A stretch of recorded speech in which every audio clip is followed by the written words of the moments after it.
Shri Gurubhyo Namaha. Last class we saw the various types of business.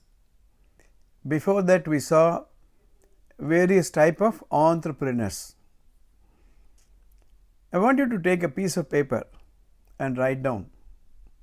You may stop this video for a few minutes and do this exercise. Write down the name of your father, and as against his name write down what is he doing now.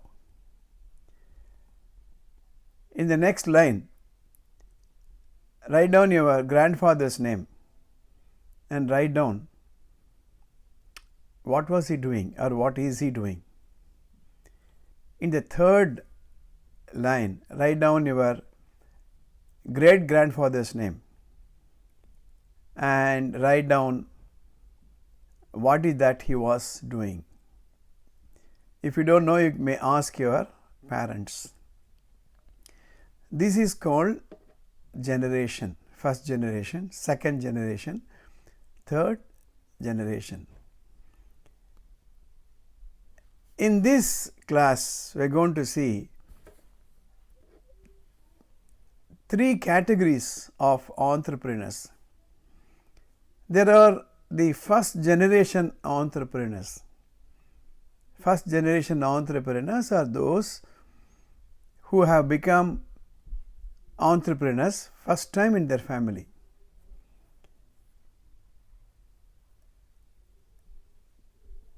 It's very difficult.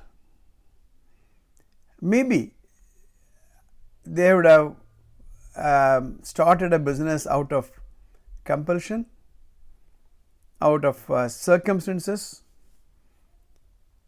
For example, they would have lost a job or they wouldn't have got an employment, and so they started something on their own.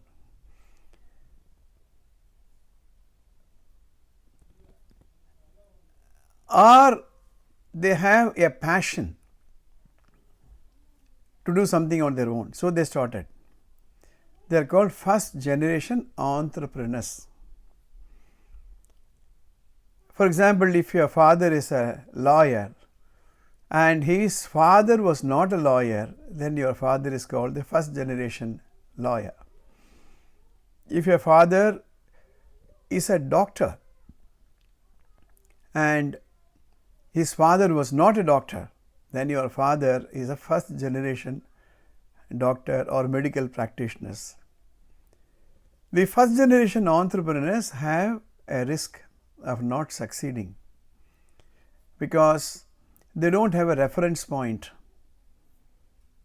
They don't have somebody to guide. If your father is a doctor and you become a doctor, it's very easy. One. Number two, especially when you want to be an entrepreneur first time in your family, there could be a lot of resistance because the family has not seen an entrepreneur. As I mentioned to you in couple of earlier classes, there is always a risk factor. There is a myth. Various myths we were discussing about. It's very difficult or it is very easy. Banks do not give loan, banks give loan. This is right, that is right. And so the first generation entrepreneurs have a risk factor, lack of experience in the family, lack of resources maybe, lack of know-how, lack of knowledge, experience. Okay. The second category of entrepreneurs are those who have inherited their business from their parents.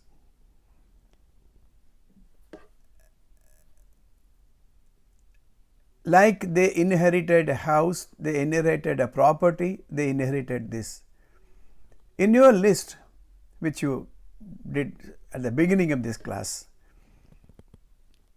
if your father is a leading medical practitioner, and if you are going to become a doctor, you will inherit his practice. If your father, grandfather, great-grandfather are all lawyers, they will have a decent practice, and you become a lawyer and you can inherit their practice. Similarly, somebody would have started an enterprise several generations before, and a person can inherit. Of course, the third category, the third generation entrepreneurs, wherein their grandparents and parents have been entrepreneurs, and so they become entrepreneurs.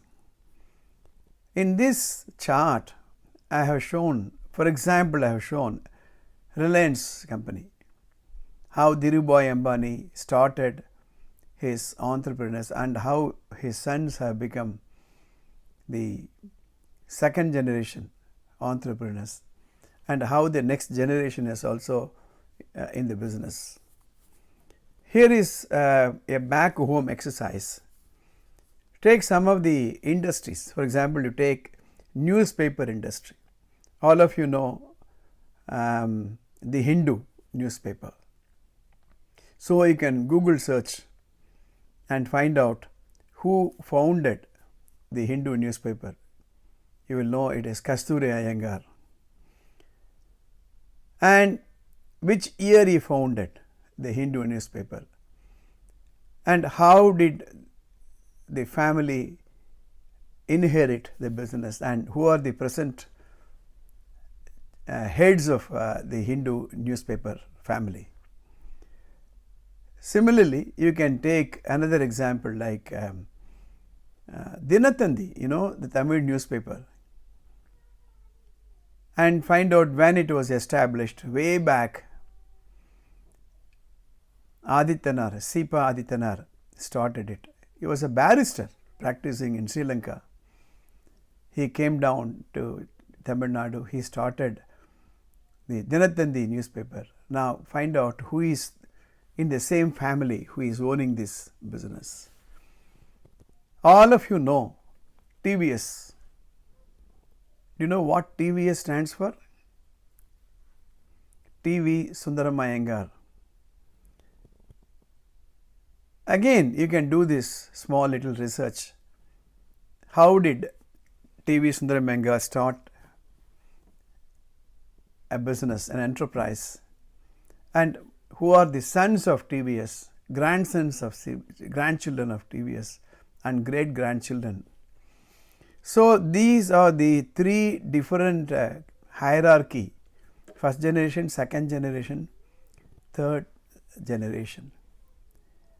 Having understood that the business is in the family, I write down this word competencies. Competencies. Competencies are certain of the abilities. If you don't have the competency, you cannot succeed in whatever that you are doing. It's not whether you are a first generation entrepreneur or a second generation entrepreneur or a third generation entrepreneur. It is not very relevant if your father handed over a good business to you, or a grandfather handed over a good business to your family. It is not also very relevant how your great grandfather was so competent to start and run a business successfully. The question is, do you have the competency? Ultimately, that will decide. As I mentioned to you, it's very easy to inherit a business. All that is required is to be born. In fact, you can inherit a business even without being born in the family. For example, there are cases where a person was working in a company, and when the boss left for some reason the business, he handed over the business to him. So he also inherits in one way. Or the owner may like an employee so much that when the owner is expanding into other areas, he handed over a particular business to this person. You run the business because the owner has interest in some other bigger business. You may be given an opportunity, but in order to run the business successfully, you need certain competencies. So, that is what we are going to see in this class. The first one is initiative. Do you have the initiative? The word initiative has a word within the word initiate, which means start something new. He has to be a clean observer. If in order to be a good entrepreneur, you should be a clean observer of what is happening in the marketplace. Commercial trends. What are the products that are hitting the market? Which is going to sell more in the next 5 years' time? Which will become outdated? Write down this word, product life cycle, PLC they call it as. Product life cycle means a product has a life like a human being has a life.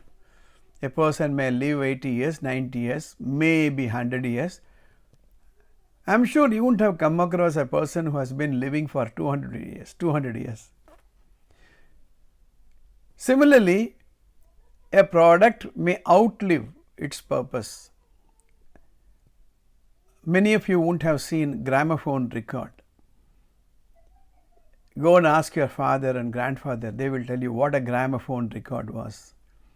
It is a black record, plate kind of a thing. They still have a needle there, and by rotation and through an electrical circuit, electrical gadgets, various combination of various things, it will produce the music. And look at the growth or the changes that took place in the music industry. Sometime back I discussed with you that the Sony Walkman, for example, I discussed with you how it was once a much needed product in the market and how it outlived its purpose. So, the important characteristic or an ability of an entrepreneur is the initiative. Once he identifies a particular scope, particular opportunity or a scope for a product, he should take the initiative to think further. Everybody gets an idea. Who will not get an idea? But it is not whether you get an idea or not. What is even more important is, are you in a position to take the initiative and put the idea into an actionable plan? That is the initiative. And the most important thing in this initiative, the speed. Write down this word, this phrase or this quotation. Money loves speed. Money loves speed. The speed with which you convert an idea into a product or services is very, very important. Please understand, today we are living in a very fast world, very, very fast world. I will give an example. Write down this word model, M-O-D-E-L, model. Before India became a competitive economy, when we had what is called a license Raj. That means there was a restriction in new business ventures. There were only 2 automobile companies, there were only 2 lorry companies or companies to manufacture heavy trucks. There was only one airliner, Indian Airlines and Air India, both of them government.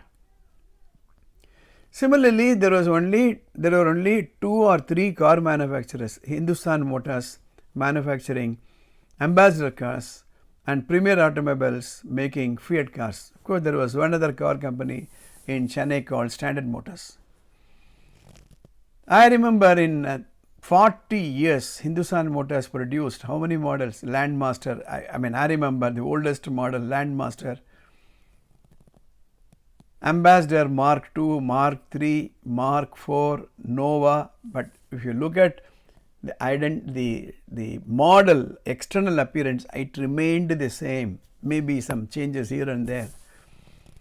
So in 30-40 years, 1 or 2 models without much change. But when Maruti came, look at the number of models. It started with a small 800cc and an Omni. Maruti van. And look at now the models available. In less than 10 years and 15 years. So the entrepreneur should have the initiative to look beyond today. That leads us to the next important related competency called creativity and innovation. They are the basic traits of individuals, of some individuals.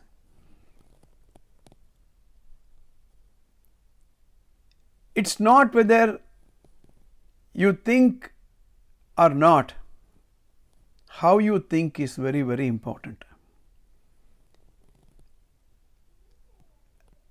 See, human behavior is very interesting. Why does a product sell more than any other? It may have the same content. Take simple example like a detergent soap. You go to the market, you can invest some 50 rupees as a part of this course. Buy 10 varieties of detergent soaps. I am not talking about detergent powder, detergent soaps. You may not get these days, but still there are detergent soaps that are available. And display all the detergent soaps and find out how these soaps are packed.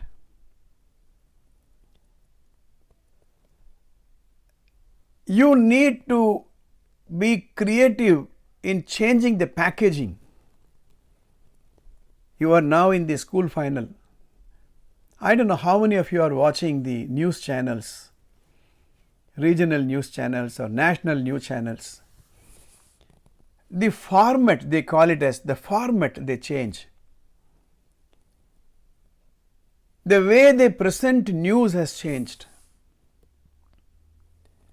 I will give another example. Until maybe 5-6 years ago, print media newspapers were very popular. But today, the reading habit is coming down. People are hooked to electronic media, digital media. Everybody has got a mobile phone in the hand. And we end up traveling a lot of distance every day. So people want to make use of the telephone, and the telephone industry has changed. It's not anymore as a gadget to communicate your ideas to somebody. It has become a mini world by itself. People do not have the patience to wait till the next day, tomorrow, next day morning to know what's happening in the industry. Especially when there is something interesting taking place, like for example, cricket match. There was a time when you will know what is the result of a match only the next day when the newspapers report. So making use of this opportunity, these journalists or these newspaper entrepreneurs have switched on to digital media. Today, every newspaper has got a digital edition. For example, you take Times of India, you go to YouTube, they have a YouTube channel. You take Indian Express, there is a YouTube channel. You take any newspaper for that matter, they got a digital presence. Magazines have a digital presence. So, creativity and innovation, the entrepreneur should think that time is a valuable resource, people do not have much time. So, I need to switch over to the digital media, and he becomes successful. Those who do not have the initiative, those who do not have the creativity, they cannot succeed in the industry. In this class, we will see one more, which is risk taking and risk management. We have already discussed it in one of the previous classes. Yes, of course, doing business is risky. There was a time when being in a job was not risky, but starting a business and remaining in business is risky. But today, remaining in a job is also as risky as starting your own business. The question is, do you have certain competencies? There are several elements such as demand and supply in the market, resource availability, acceptability of the product design and services which throw a potential challenge. What is so successful one day may not become successful in the coming years. So, you have to take the risk. If you are risk averse, certainly you cannot become successful in business. As I mentioned to you, the product life cycle. If you are risk averse, there are other ways where you can retain your standard of living. For example, let us say that you have about 10 lakhs of rupees. If you do not want to take risk, so invest it in a income producing security. You put it in a fixed deposit. The bank may give you about 4%, 5% or 6%. Or you can put it in some security bond. You know what will happen over a period of time, because of the inflation, what you are getting now will be reduced. A friend of mine, I remember 30, 40 years ago, I remember, he went for a big job in Nigeria. He earned a lot of money. He came back and resigned his job and he said, I have several lakhs of rupees, and by investing in a bank, I can quit my job because I will live on the interest that it produces. He did that, but subsequently his need went up, his family grew up in size, and the bank started slashing down the interest rate, and so now he is in difficulties. Of course, he is very old, 70 years, but I know what difficulty he underwent. So, in this class we saw three qualities or three competencies: the initiative, the creativity and innovation, and risk taking. We will continue in couple of classes more to understand what other competencies are required by an entrepreneur. See you in the next class.